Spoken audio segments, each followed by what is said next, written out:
어떻습니까? 여러분 어떻습니까? 여러분 어떻습니까? 될 줄로 믿습니다. 예수 만나면 다 끝이 납니다. 영적으로 기도로 성공하면 모든 것이 해결되어집니다. 아멘. 예수의 흔적이 있습니까? 예수의 흔적이 있습니까? 라는 제목으로 함께 은혜 받기를 원합니다. 1950년도 한국 전란 때에 듣던 이야기입니다. 국군을 따라 후퇴하기도 전에 계룡은 진지에 포위되어 국군 3명은 졸지에 낙오병이 되어서 계룡은 복창으로 변장한 채 파이텀에 은신했습니다. 다행히 며칠 뒤에 전선은 역전되어서 미 해병 수색대원이 그 지역을 수색하게 되었습니다. 너무 기쁜 나머지 손수호를 흔들며 지친 몸으로 뛰어나왔습니다. 그러나 어느도 통하지 않을 뿐 아니라 그들은 국군으로 인정해 줄 만한 아무런 증거가 없었습니다. 물론 계력으로 변장했기 때문에 손짓 발짓 다 동원해서 무슨 부대 낙오병이라고 변명했지만 총불을 겨냥한 채 사달 직전에 이르렀습니다. 때마침 한 병사가 얼마 전 팔에 먹바늘로 부대에 마크를 새겨놓은 문신을 보여주었습니다. 미국은 그 이름도 유명한 무슨 부대 마크가 새겨진 문신을 보고서야 그들을 아군으로 인정했고 마침내 살아났다는 이야기가 있습니다. 그 부대 마크 문신이 없었다면 이 사람들은 죽게 되었을 것입니다. 사도 바울은 그 몸에 예수의 흔적을 지녔다고 갈라디아 교회 성도들에게 고백을 했습니다. 예수 흔적에 대한 그의 고백으로 인하여 신학에 유동받고 있던 갈라디아 교인들에게 끼쳐진 영향은 가히 짐작하고도 남음이었습니다. 사도 바울은 내게 예수의 흔적이 있다. 흔적으로 그렸던 이 스티그마, 이 말은 일찍이 고대 히랍 사회의 유명한 헤로도투스나 헤라클레토스에 의해서 사용된 용어인데 이 용어는 그 당시 노예, 징병, 군인, 중형 범죄자들, 제물로 바쳐야 할 짐승, 그들의 몸에 불에 달구어진 쇠 도장으로 찍어서 표시하는 도장을 말합니다. 이러한 개념을 가진 이 스티그마를 바울은 오늘 본문에 인용했습니다. 바울은 예수 그리스도의 흔적이 자기 몸에 있다라고 말하고 있습니다. 예수의 종된 흔적입니다. 예수 그리스도를 위해서 목숨 바친 군사의 흔적입니다. 복음을 위해 헌신한 제물의 흔적입니다. 이 흔적에 대해서 요한 웨슬레는 핍박으로 인하여 바울의 몸에 남아있는 흉터에 포커스를 맞추었습니다. 요한 칼빈은 바울이 겪은 고난들, 즉 옥에 갇히고 맨바되었고 재난과 매 맞은 굶주림, 돌에 맞음, 해상 조난, 광야 위험 등으로 말미암아 몸에 풍기는 강인한 근육과 같은 내적인 흔적을 초점 맞추었습니다. 저는 이 두 가지를 다 수용하고 싶습니다.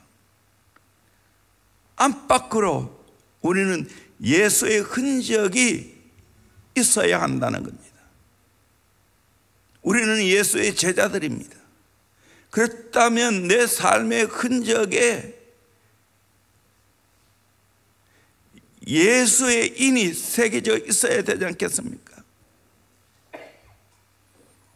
좀 나눠 생각해 보면 첫째는 우리의 몸에 예수를 위하여 일한 흔적이 있어야 됩니다. 내 몸으로 예수를 위하여 일한 흔적이 남아 있어야 된다는 겁니다. 주님께서 최후의 날에 우리의 손을 만지며 일한 흔적을 찾는다면 얼마나 기뻐하시겠습니까? 공산주의자들은 6.25 때 많은 인사들을 반동으로 몰아 죽였습니다. 캄보디아에 가보니까 정말로 엄청난 사람을 죽였더라고요. 안경 썼다고 죽였고 손에 일한 흔적이 없다고 죽였습니다. 6.25 때도 일하지 않은 사람을 반동으로 몰았다는 겁니다. 목사님 한 분이 지역 유주들과 같이 붙들려 창고에 갇혀 있었습니다. 어느 날 갑자기 공산군이 후퇴하게 됐는데 밤중에 한 사람씩 끌어내었습니다. 그리고 사람들의 손등을 만져보고 유지와 농민을 구별했습니다. 그 당시에 유지들은 일하는 흔적이 없습니다. 농민은 손에 일하는 흔적이 많았습니다. 목사님은 마침 성전 건축 공사장에 나가 열심히 일했기 때문에 손이 거칠었습니다. 인민군은 동무 뭐 됐나? 목사님은 큰 소리로 목사 일을 했습니다 했더니 인민군이 고개를 끄덕이면서 목소동무가 어찌 여기 와서 빨리 나가시오 라고 했다는 겁니다. 목사님은 거기서 큰 은혜를 받았다는 겁니다. 내가 예수를 위해서 성전을 건축한다고 손에 일한 흔적이 자기를 살렸다는 거예요. 우리는 주님을 위해서 내가 일한 흔적이 있습니까? 예수님께서 베드로에게 어린 양을 먹이라고 했지요. 그것이 곧 나를 위한 일이라고. 내 손과 발로 주님의 양들을 먹이는 흔적이 있어야 되지 않겠습니까? 교회를 위해서 일하는 흔적이 있어야 되지 않겠습니까? 우리 찬송 하나 해봅시다. 458장 너희 마음에 슬픔이 가득할 때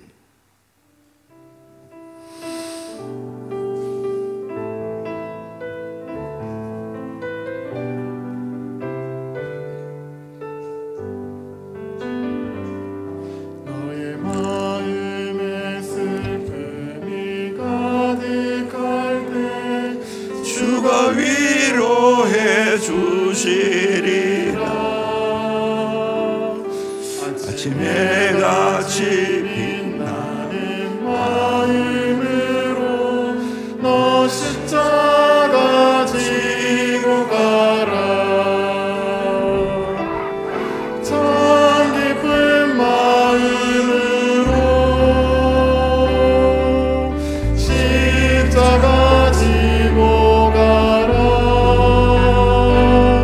내가 기쁘게 십자가 지고 가면 슬픈 마음이 위로받네. 때를 따라서 주시는 은혜로서 가란 심령의 힘을 얻고 주가 언약한 말씀을 기억하고 너 십자가 지고 가라. 참 깊은 마음으로 십자가 지고 가라. 내가 기쁘게 십자가 지고 가면 슬픈 마음이 위로받네. 내가 맡은 일 성실히 행할 때에 주님 앞에서 상 받으니 주가 베푸시는 은혜를 감사하며 너 십자가 지고 가라. 참 깊은 마음으로 십자가 지고 가라. 내가 기쁘게 십자가 지고 가면 슬픈 마음이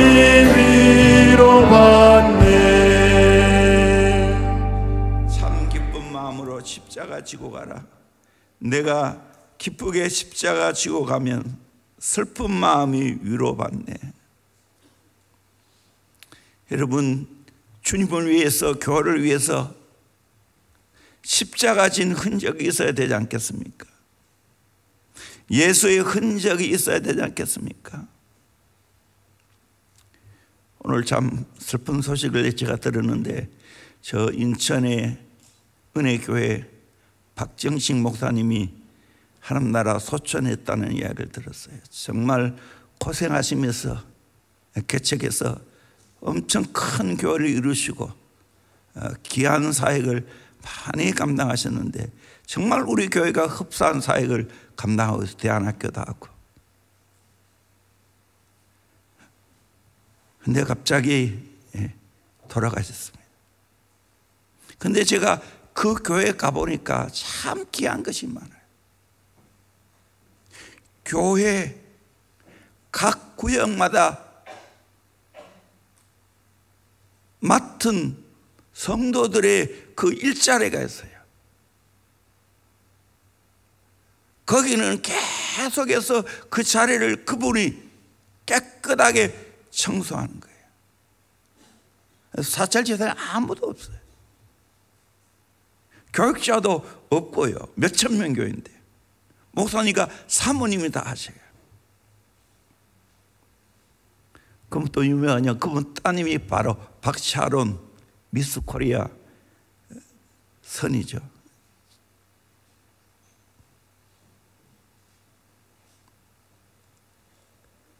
정말 제가 여러 번 목사님과 사모님 만났지만 참 귀하다. 그 운동도 많이 하시고 몸 관리도 잘 하시고, 그런데 뭐 갑자기 그렇게 돌아가셨어요.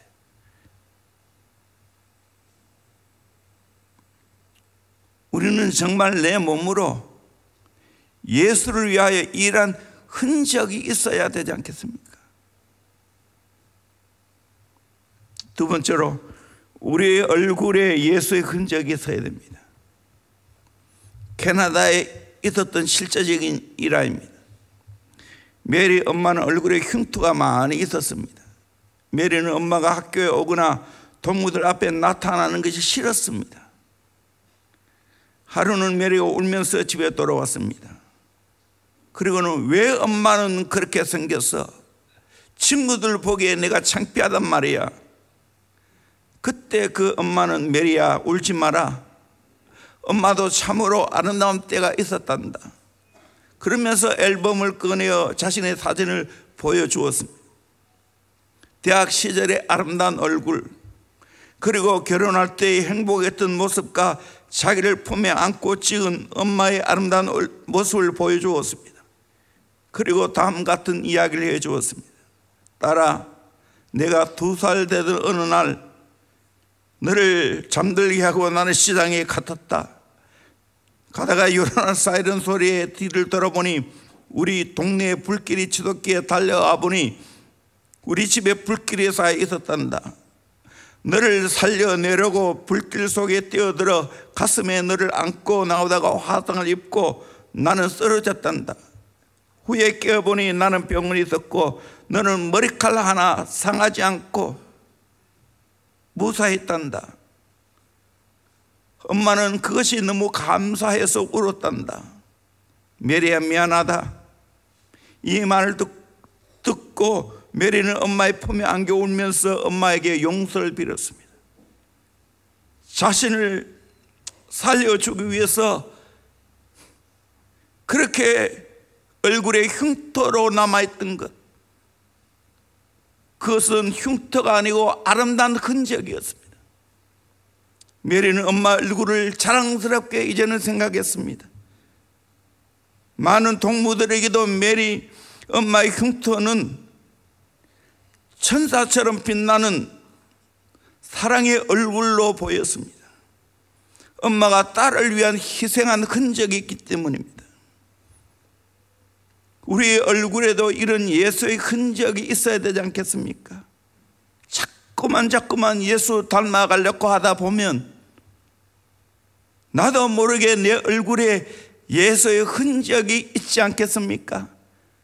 인물이 잘나고 못나고가 아니라 정말 예수님을 깊이 묵상하고 예수님 닮기를 원하면 내 얼굴에 예수의 흔적이 있지 않겠습니까? 스데반은 예수님을 닮은 삶을 살아갔기에 그 얼굴이 천사처럼 빛이 났다고 했습니다. 요즘 카이 안 가는데 제가 한때는 저 청도에 있는 동산기도원에 많이 갔습니다. 그 동산기도원 하태호 장로님이 늘 기도하는 그 소리가 제가 잊지를 않습니다. 하나님 아버지, 우리 목사님들 얼굴만 보아도 은혜가 되게 하시고 뒤통수만 보아도 은혜 되게 하여 주시옵소서. 참 감동이 됩니다. 어느 목사님은 자기 얼굴이 형사 얼굴 같다고 해가지고 참 아파하는 걸 봤습니다. 천사의 얼굴을 예수님 같은 모습으로 자꾸만 변화되어 가야 되지 않겠습니까? 예수님을 사모하고 예수님을 사랑하다 보면 나도 모르게 예수님 닮지 않겠습니까? 한국 초대교회 마페 선교사님은 모금을 잘하기로 소문이 났습니다. 말을 남보다 특별하게 잘해서가 아닙니다. 그렇게 된 이유가 오직 하나입니다. 그는 얼굴에 상처가 있습니다. 그 상처는 길거리에서 전도할 때 깡패에게 돌에 맞아 얼굴이 끼어진 모습이었습니다. 그렇기 때문에 어디를 가든 설교를 하면 그 흔적 때문에 설교가 먹히고 말에 권위가 있다는 겁니다. 저분이 복음 전하다 저렇게 맞아서 저렇게 얼굴에 흉터가 생겨져 있는데 우리는 뭐 하는가? 그러면서 기꺼이 선교비를 많이 모금할 수 있게 되었고 한국교회를 위해서 크게 이바지했다는 이야기를 들었습니다. 얼굴로 전도해야 되지 않겠습니까? 링컨은 40이 되면 자기 얼굴에 책임지라는 말을 하는데 잘난 거 못나는 게 아니라 정말 예수의 마음을 가지고 있다 보면 내 얼굴에 그런 흔적이 있지 않겠습니까? 세 번째로 우리의 마음이 예수님 때문에 참고 인내하는 것이 있어야 됩니다. 우리의 마음이 예수님처럼 참고 인내하는 마음이 있어야 됩니다. 깡패 출신의 한 부무사가 있었습니다. 악수 한번 하면 손이 부러질 정도로 힘이 셉니다. 얼굴도 우락부락 생겼습니다. 부흥사가 되어 열심히 전도를 했습니다. 이 사람이 한 교회에서 전도를 하고 있을 때 술에 취한 사람이 하나가 와서 교회에 들어와 방해를 했습니다. 예수가 누구냐? 천당이 어디 있느냐? 별 못된 소리를 다 짓거리면서 비난을 합니다. 한 대 치고 싶은 마음이 꿀떡 같았지만 참았습니다. 그리고 한마디 합니다. 예수 어디 있냐고? 내가 지금 이렇게 하고 있는 것이 하나님이 살아계신 증거다고. 하나님이 계시지 않았다면 너 같은 놈은 이미 내 손에 죽어나갔다고. 예수 믿는 것 때문에 참은 것입니다.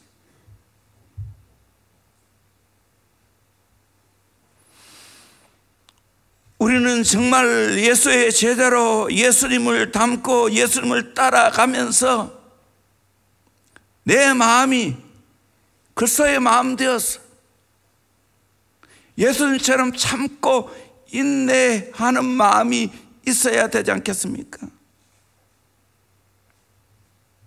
예수님은 어떤 마음입니까? 우리 잘 알죠? 마태복음 11장 28절에서 3절까지 말씀을 같이 보도록 합니다. 시작. 수고하고 무거운 짐진 자들아 다 내게로 오라. 내가 너희를 쉬게 하리라. 나는 마음이 온유하고 겸손하니 나의 멍에를 메고 내게 배우라. 그리하면 너희 마음이 쉼을 얻으리니 이는 내 멍에는 쉽고 내 짐은 가벼움이라 하시니라. 아멘. 여러분, 수고하고 무거운 짐을 졌습니까? 예수님께로 오시길 바랍니다.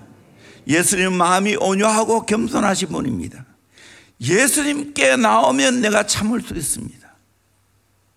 모든 것에서 포행하고 온유할 수 있습니다. 겸손할 수가 있습니다. 이게 예수의 마음입니다. 우리의 마음이 이렇게 예수의 마음이 되어야 되지 않겠습니까? 예수를 가장 많이 닮은 바울도 그렇게 살았습니다.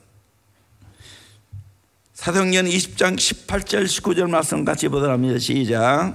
오매 그들에게 말하되 아시아에 들어온 첫날부터 지금까지 내가 항상 여러분 가운데서 어떻게 행하였는지를 여러분도 아는 바니 곧 모든 겸손과 눈물이며 유대인의 관계로 말미암아 당한 시험을 참고 주를 섬긴 것과 첫날부터 지금까지 내가 항상 여러분 가운데 어떻게 행했는지 여러분이 잘 알지 않냐고 에베소 교회 장로를 청해놓고 밀레도 섬에서 이야기한 것입니다. 곧 모든 겸손과 눈물이며 유대인의 관계로 말미암아 당한 시험을 참고 주를 섬겼다고 했습니다. 우리는 주님 때문에 참는 겁니다. 주님의 몸된 교회 때문에 참는 겁니다. 주님의 양이기에 참는 겁니다. 목자는 참는 겁니다. 영혼사학자는 참는 겁니다. 교회를 지키기 위해서 참는 겁니다. 억울하고 속상한 일을 당해도 참는 겁니다. 할 말이 많이 있지만 참는 겁니다.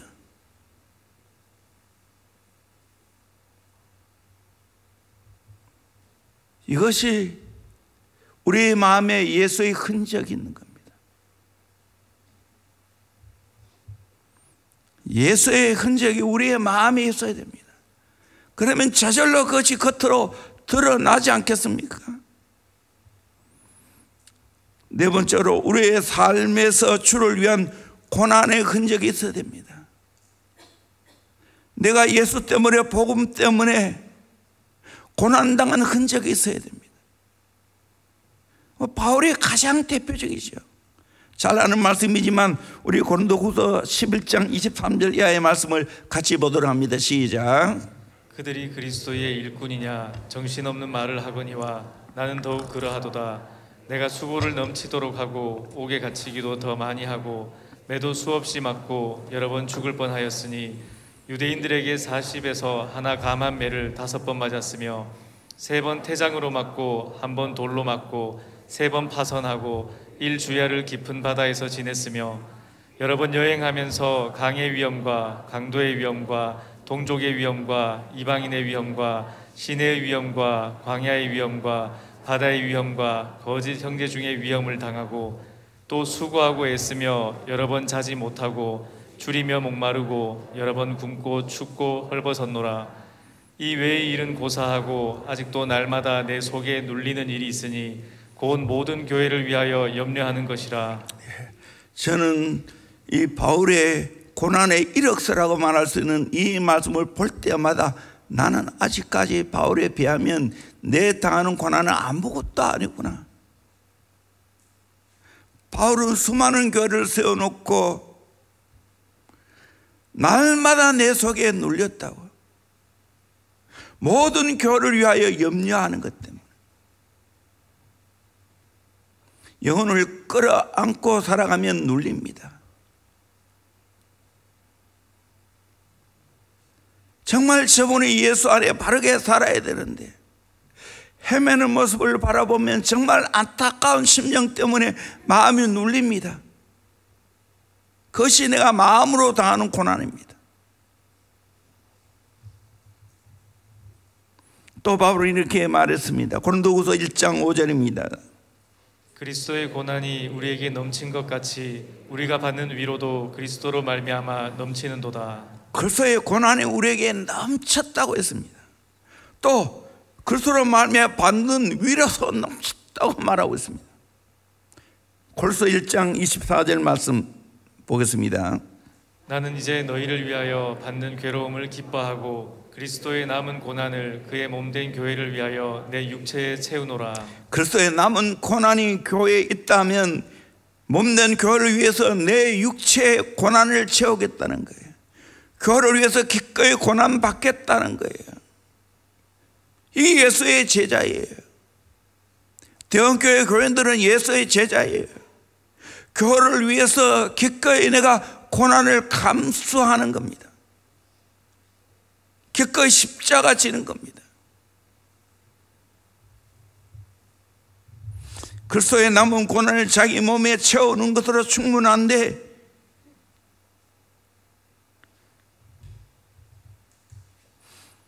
육체의 할례 문제를 가지고 자기를 괴롭게 말랐고 한 것입니다. 그리스도의 제자라면 고난당한 흔적이 있어야 되죠. AD 325년 콘스탄틴 대제에 의해서 소집된 세계 제1차 종교회의인 니케아회의에 모인 감독의 수는 300명이었다고 합니다. 이 해에 참가한 감독 중에 오른쪽 눈이 뽑힌 사람, 양손이 없는 사람, 그 외에 여러 불구자들이 많이 참석했다는 겁니다. 정말 예수를 위해서 그렇게 직접 온몸으로 고난을 받은 겁니다. 프란시스의 생애 중에 가장 유명한 것은 거룩한 주님의 못자국을 받은 일입니다. 성 프란시스는 예수 십자가를 잊은 적이 없다고 합니다. 한 번은 울고 가는 프란시스를 본 제자가 왜 우냐고 물었더니 나는 예수님의 십자가의 고난을 생각하고 울고 있다고. 예수님을 위해서는 십자가를 등에 지고 땅끝까지 헤매어도 부끄럽지 않다고 했습니다. 성 프란시스는 두 가지 소원이 있다고 했습니다. 주 예수 그리스도에게 자기가 죽기 전에 두 가지 은총을 달라고 기도했습니다. 첫째는 내 생전에 내 몸과 영혼이 될 수 있는 대로 주께서 친히 맛보신 순환의 고통을 맛보게 해달라고 기도했습니다. 둘째는 주께서 우리 죄인을 위하여 그처럼 참으실 수 있었던 그 불타는 끝없는 사랑을 알게 해달라고 기도했습니다. 이같이 오래 기도하고 고요히 묵상할 때 하늘에서 천사가 내려왔는데 불꽃같이 빛나는 6날개를 가는데 두 날개는 얼굴을 가리고 두 날개는 날고 두 날개는 몸을 감싸고 있었습니다.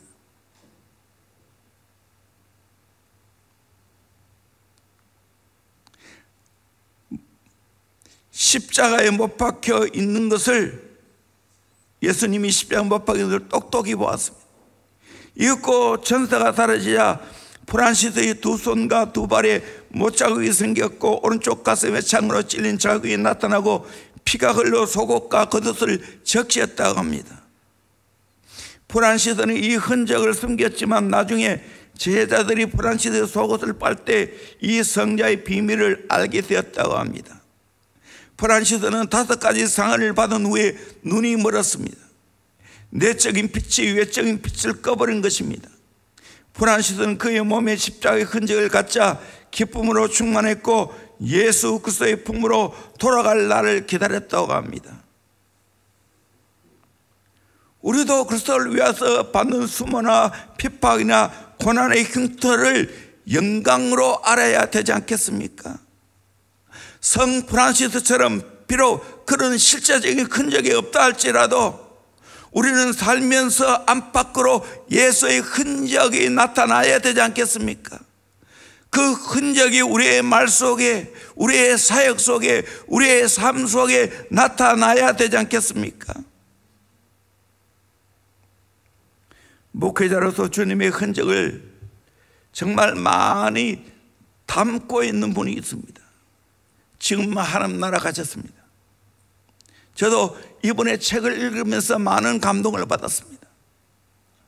미국 뉴욕에 한 진간 목사님이신데 뉴욕 퀸즈 한인교회를 심호하셨습니다. 그는 처음에는 평범한 이민교회의 목회자의 한 사람이었습니다. 미국 교회를 빌려 목회를 하다가 77년 성령의 은혜를 체험하고 불타는 열정으로 연구원의 힘을 썼습니다. 2년 동안 계속 말씀과 기도 생활을 하였습니다. 매일 최소한 성경을 20장 이상 읽고 성령의 음성을 듣고 담대하게 말씀을 선포했습니다. 이때부터 교회가 폭발적으로 부흥하기 시작했습니다. 미주 지역 최대의 성전을 86년에 건축했습니다. 그는 두더지 목회를 이야기했습니다. 두더지처럼 기도한다는 거예요. 저도 저 앞산 밑에 지하교회에 있을 때 이분의 책을 읽으면서 나도 두더지처럼 하나님 앞에 엎드려 기도하자 하는 마음을 가지고 하루 3번 기도를 했습니다. 그는 지하 기도실에서 매일 2시간 이상 기도하고 성경을 보면서 매일 새벽 기도를 직접 인도했습니다. 그는 교회를 친교 공동체를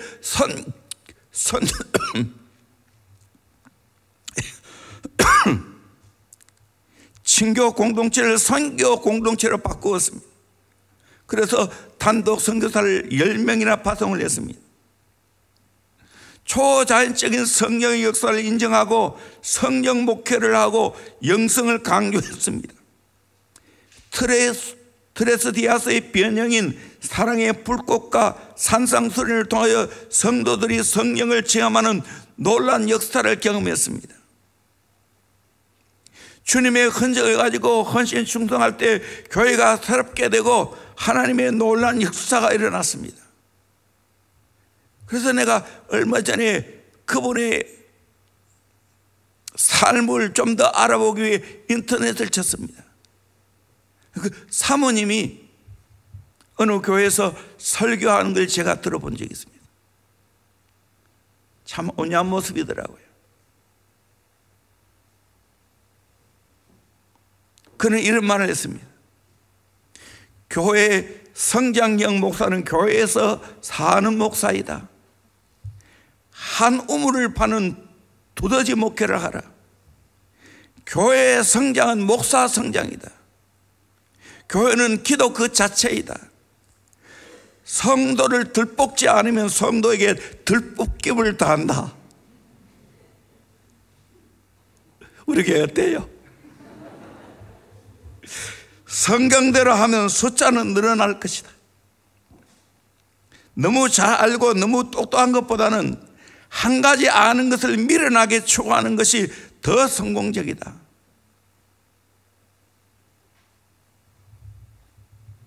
참 귀하게 목회하시다가 하는 나라 같습니다.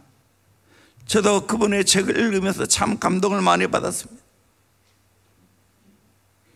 진정한 권위는 어디서 나옵니까? 예수를 닮은 만큼 권위가 나옵니다. 예수의 흔적이 많으면 많을수록 권위가 나타납니다. 오늘 왜 목회자의 권위가 안 나타납니까? 예수의 흔적이 없기 때문입니다. 왜 사도 바울이 권위가 나타났습니까? 예수의 흔적이 많이 나타났기 때문입니다. 여러분, 어머니의 권위가 무엇입니까? 희생하는 권위입니다. 자식을 위하여 희생한 것이 없으면 어머니의 권위가 나오지 않지요.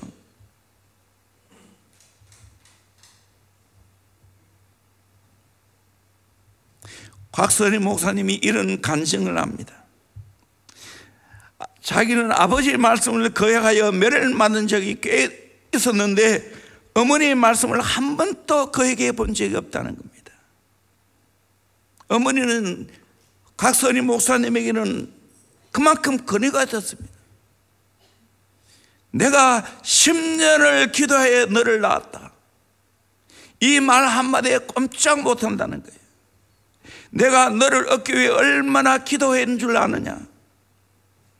단산한 뒤 10년 동안 기도했다고 합니다. 걸어서 30분이나 걸리는 예배당을 새벽과 밤으로 매일 2번씩 왕래하면서 기도하기를 10년 동안 하루도 걸르지 않았다는 겁니다. 그렇게 정성껏 기도해서 10년 만인 41세 각선희 목사님을 낳았다는 겁니다. 그리고 목사가 되라 하고 키웠습니다. 각선희 목사님에게는 어머니는 절대건입니다. 14살 때부터는 늘 어머니의 손목에 잡혀 새벽기도 나갔다는 거예요. 싫어도 감히 거기 갈 수가 없다는 거예요. 내가 그러면 되느냐? 꾸중이라도 하시면 그대로 따라가야겠다는 겁니다. 왜 우리 자녀들이 말을 안 듣지요? 왜 거리가 안 생기지요?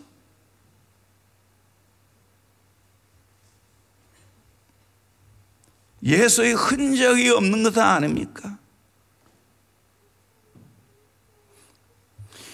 우리 부모님들과 교사님들, 영혼을 맡은 우리 모든 분들, 목회자들, 이 예수의 권위를 회복해야 되지 않겠습니까? 그 예수의 권위는 어디서 나오겠습니까? 다 예수 사랑하고 다 예수 닮는 데 있습니다. 정말 저는 목회하면서 이제 나이가 들면 들수록 주님밖에 없습니다. 교회에 예수 닮은 예수의 제자가 더 많이 나오기를 원합니다. 예수 제자 되기를 원합니다. 제자의 길을 가기를 원합니다. 희생하기를 원합니다. 예수 때문에 희생하기를 원합니다. 교회 때문에 희생하기를 원합니다. 영혼 때문에 희생하기를 원합니다. 이 차가 나와야 우리 교회가 귀한 사명 감당할 거 아니에요. 큰 교회 지어서 뻔듯하게 자랑할 겁니까? 나는 소망합니다.